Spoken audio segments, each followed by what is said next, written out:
Right, మళ్ళీ మీ దగ్గరికి వస్తాను సార్.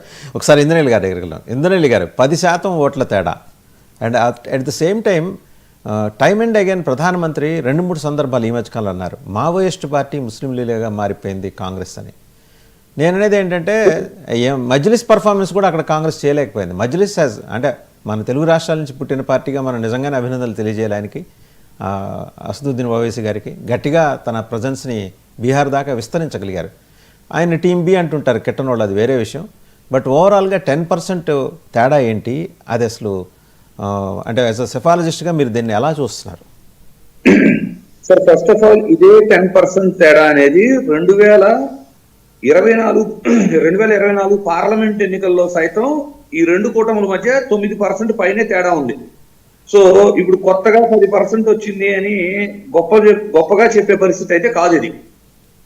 కాకపోతే ఏంటంటే మీరు కానీ తీసుకుంటే 2020 అసెంబ్లీ ఎన్నికల్లో పోటాపోటీగా ఇద్దరికి 10,000 తేడా కూడా లేదు. అలాంటి సందర్భం ఉన్నప్పుడు 2024 పార్లమెంట్కి వచ్చేసరికి పాశ్వాన్ని ఆర్ఎల్ఎం ఈ రెండు పార్టీలను మళ్ళీ కూటమిలో చేర్చుకోవటం వల్ల ఆ ఎడిషనల్ గా ఏదైతే ఓటు గెయిన్ అయ్యారో దానివల్ల వాళ్ళు పోటాపోటీ స్థాయి నుంచి వాళ్ళు 30 స్థానాలు, వీళ్ళు 10, అంటే 9 ప్లస్ పప్పు యాదవ్ గారు ఒకటి, వీళ్ళు 10 స్థానాల దగ్గర ఆ వేరియేషన్ అనేది పార్లమెంటు స్థాయికి వచ్చేసరికి వచ్చింది. కేవలం పాశ్వాన్ అండ్ ఆర్ఎల్ఎం టీముల్ని మళ్ళీ రీయూనియన్ చేసుకోవటం వల్ల. కానీ ఇక్కడ కాంగ్రెస్ తీరు చూస్తుంటే, అంటే ఏదైతే కాంగ్రెస్ కూటమి మహాగఠబంధన్ యొక్క ఆశావాహ ఓటర్స్ అయిన ముస్లిం సామాజిక వర్గం ఓట్లు చీలిపోతాయని తెలిసినా కూడా ఎంఐఎం పార్టీ వాళ్ళు పొత్తు కోరుకున్న తర్వాత కూడా వారిని పొత్తులోకి తీసుకోకపోవటం. అంటే చూడండి, 2020 అసెంబ్లీ ఎన్నికల్లో కేవలం ఒక స్థానమే గెలుచుకున్న ఎల్జేపీ పార్టీ పాశ్వాన్ని ఎన్డీఏ కూటమి తెచ్చుకొని బలపడింది. అదే పరిస్థితుల్లో ఇక్కడేమో అంటే 5 అసెంబ్లీ స్థానాలు గెలుచుకున్న ఎంఐఎం పార్టీని కాంగ్రెస్ కూటమి విస్మరించింది. బీఎస్పీ పార్టీ కూడా 10 లక్షల ఓట్లు పైచీలకు చీల్చింది. రాష్ట్ర వ్యాప్తంగా బీఎస్పీ ఒక 10 లక్షల ఓట్లు చీల్చింది, ఎంఐఎం పార్టీ ఒక 10 లక్షల ఓట్లు చీల్చింది. ఇలాంటి అంటే ఏదైతే కాంగ్రెస్ కూటమి ఓటో ఆ ఓటును చీలుస్తున్న పార్టీని పొత్తులోకి తీసుకోవాల్సిన బాధ్యత మహాగఠబంధన్ పై ఉండి కూడా వాళ్ళు విస్మరించడం వల్ల కూడా ఈ డ్యామేజ్ అనేది ఎక్కువగా జరిగిందనేది ఒక వాదన. అయితే ఎస్ఐఆర్ పేరుతో 65 లక్షల ఓట్లు తొలగించబడ్డాయి. తర్వాత కొత్త ఓటర్స్ అంటూ 14 లక్షల మంది ఓటర్స్ని యాడ్ చేశారు. చివరి క్షణాల్లో కూడా 3.5 నుంచి 4 లక్షల ఓట్లు యాడ్ అయినాయి. ఇవన్నీ తీసుకుంటే ఒకవేళ కొత్తగా యాడ్ అయిన ఓట్లు ఎన్ని తీసుకున్నా కూడా 65 లక్షల ఓట్లు డిలీట్ చేసి 14 లక్షల ఓటర్లు యాడ్ చేస్తే అక్కడికే మీకు 65 లక్షలు ప్లస్ 14 కంటే 70-80 లక్షల ఓటర్లు తేడా ఉంది. పైపెచ్చు పార్లమెంట్ ఎన్నికలతో పోల్చుకుంటే 2025 అసెంబ్లీ ఎన్నికలకి 2024 పార్లమెంట్లో పోలైన ఓట్ల కంటే 60 లక్షల ఓట్లు అదనంగా పోలైనవి. కొంతమంది ఏమంటున్నారు, ఎస్ఐఆర్ లో ఓట్లు డిలీట్ చేయబడ్డాయి కాబట్టి, అంటే లేని వాళ్ళు డిలీట్ చేయబడినవి లేదు మైగ్రేషన్ వెళ్ళిపోయిన వాళ్ళ ఓట్లు డిలీట్ చేశాం కాబట్టి ఉన్నవాళ్ళు ఓట్లు వేయటానికి ఓటింగ్ పర్సంటేజ్ పెరిగింది అంటున్నారు. రాంగ్ సార్ అది. ఎందుకు అంటే వాళ్ళ రాష్ట్రంలో మొన్న నమోదైన ఓటర్లు 7,43,00,000 మంది మాత్రమే. ఈ నమోదైన ఓటర్లలో పార్లమెంట్ ఎలక్షన్తో పోల్చుకుంటే అసెంబ్లీ ఎలక్షన్ కి 60 లక్షల మంది ఎక్కువ మంది ఓటేశారు. అంటే డిలీట్ చేసే 65 లక్షలు అంటే పెరిగిన 60 లక్షల ఓట్లు తీసుకుంటే దగ్గర నియోజకవర్గానికి 50,000 పైచిలుకు ఓట్లు అదనంగా పోలైనవి. ఇది పార్లమెంట్తో పోల్చుకుంటే. రాష్ట్ర వ్యాప్తంగా ఏ నియోజకవర్గంలో తీసుకున్నా కూడా ఈ అదనపు 50,000 ఓట్లే విజయాన్ని నిర్ణయించినాయి.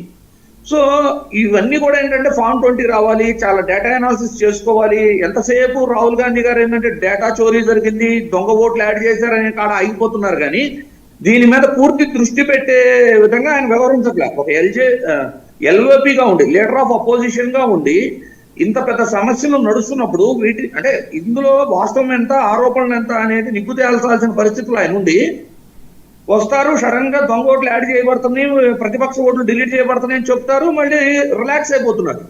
బీహార్ లో సైతం ప్రజా సాధికార యాత్ర అంత సక్సెస్ అయిన తర్వాత కనీసం 1 రోజుల పాటు బీహార్ ఎలక్షన్ లో కనపడలేదు. ఆర్జేడీ అధికారంలో ఉండి 20 సంవత్సరాలు అయిపోతుంది, దగ్గర 15 నుంచి 20 సంవత్సరాలు అవుతుంది. ఒక ప్రాంతీయ పార్టీ ఒక election 2 election back to back ఓడిపోతేనే ఎలక్షన్ నిర్వహణ ఖర్చుల నిమిత్తం చాలా ఇబ్బంది పడుతుంది. అలాంటి ఆర్జేడీ పార్టీ పరిస్థితి ఆర్థికంగా చిటికిపోయిన తర్వాత వాళ్ళకి మరి కూటమి అంటే మహాగఠబంధన్ కూటమిలో ముందుండి నడపాల్సిన రాహుల్ గాంధీ గారు వాళ్ళకి ఇచ్చిన సీట్లు స్ట్రైక్ రేట్ తగ్గిపోతూ అంటే ఎలా మీరు అయిపోతుందంటే కోరుకుంటున్నారు ఆయన ముందుండి నడపాలని. ఆర్జేడీ కోరుకోలేదు కదా, కనీసం వాళ్ళ మేనిఫెస్టో రిలీజ్ చేసేప్పుడు కూడా కాంగ్రెస్ నాయకుల ప్రెజెన్స్ లేదు. ఒకటి, ఎయిర్పోర్ట్లో బీహార్ రాష్ట్ర కాంగ్రెస్ కమిటీ ప్రెసిడెంట్ ఎయిర్పోర్ట్ నుంచి బయటకు వస్తుంటే ఆయన మీద విపరీతంగా దాడి చేశారు. ఇది క్యాండిడేట్స్ ఎంపీకి సంబంధించి.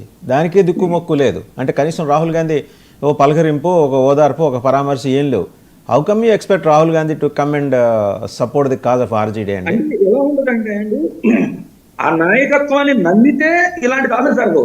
అంటే పేరుకు పొత్తులు పెట్టుకుంటున్నారు కానీ కాంగ్రెస్ నాయకత్వాన్ని కూడా రోజు రోజుకి, ఇప్పుడు మహారాష్ట్ర ఎన్నికలు చూసాం, వాళ్ళు పార్లమెంట్ ఎన్నికల్లో 2/3 ఆఫ్ పార్లమెంట్ గెలిచారు. సేమ్ కూటమి. ఇక్కడ నేను అనేది ఏంటంటే సార్, మీరు మహారాష్ట్ర తీసుకున్నా లేదు బీహార్ తీసుకున్నా, పార్లమెంటు ఎన్నికల్లో ఏ కూటములు అయితే పొత్తులో ఉండి పోటీ చేసినాయో అవే కూటములు మరలా పోటీ చేస్తే కేవలం అంటే జరుగుతున్నవేమో చాలా అనుమానాస్పదమైన ఎలక్షన్స్ జరుగుతున్నాయి. కానీ ఏమవుతుంది అంటే కాంగ్రెస్ ని ప్రాంతీయ పార్టీలు కాదు ప్రజలు కూడా నమ్మట్లేదు అనేది ప్రజల్లోకి తీసుకెళ్లాలి అనేది ఎక్కువగా కనబడుతుంది. మహారాష్ట్రలో 2/3 ఆఫ్ ద పార్లమెంట్ సీట్లు గెలిచి 3 నెలల్లో ఎలక్షన్ జరిగితే 3 నెలల్లోపు పెరిగిన ఓటర్ల యొక్క పర్సంటేజ్ చూసాం.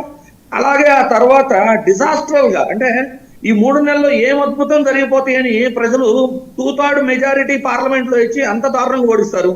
ఒకవేళ కాంగ్రెస్ శివసేన వాళ్ళ పొత్తుని అంగీకరించకపోతే పార్లమెంట్ ఎలక్షన్ లో కూడా అంగీకరించరు కదా. అంటే ఇలాంటి అనుమానాలు ఎన్నో ఉన్నాయి. ఇప్పుడు మీకు బీహార్ ఎలక్షన్ గురించి కూడా అదే చెప్తున్నాను. 65 లక్షల ఓట్లు ఎఫ్ఐఆర్ తో తొలగించి 60 లక్షల ఓట్లు అదనంగా పెరిగిన తర్వాత 1,20,00,000 పైచిలుకు ఓట్లు పెరగటం అంటే ఒక్కొక్క అసెంబ్లీకి 50,000 పైచిలుకు ఓట్లు పెరిగినప్పుడు మెజారిటీలు 50,000 లోపే ఉన్నప్పుడు మరి దీని మీద ఇంకొంచెం సీరియస్ గా వర్క్ చేసుకోవాల్సిన అవసరం అయితే ఉంది. కానీ వాళ్ళు ఆ విధంగా వెళ్ళట్లేదు. అసలు వీవీప్యాట్ స్లిప్లే 100% లెక్కించమని అడిగే స్థాయిలో ఎల్ఓపి రాహుల్ గాంధీ గారు లేరు. మోర్ ఓవర్ ఏంటంటే మీరు చూడండి, మహాగఠబంధన్ ఓటు బ్యాంక్ ఏదైతే పర్సంటేజ్ ఏదైతే ఉందో పార్లమెంట్ ఎన్నికల్లో ఉన్న పర్సంటేజ్ ఇప్పుడు కూడా వచ్చింది వాళ్ళకి. అలాగే ఎన్డీఏ కూటమికి కూడా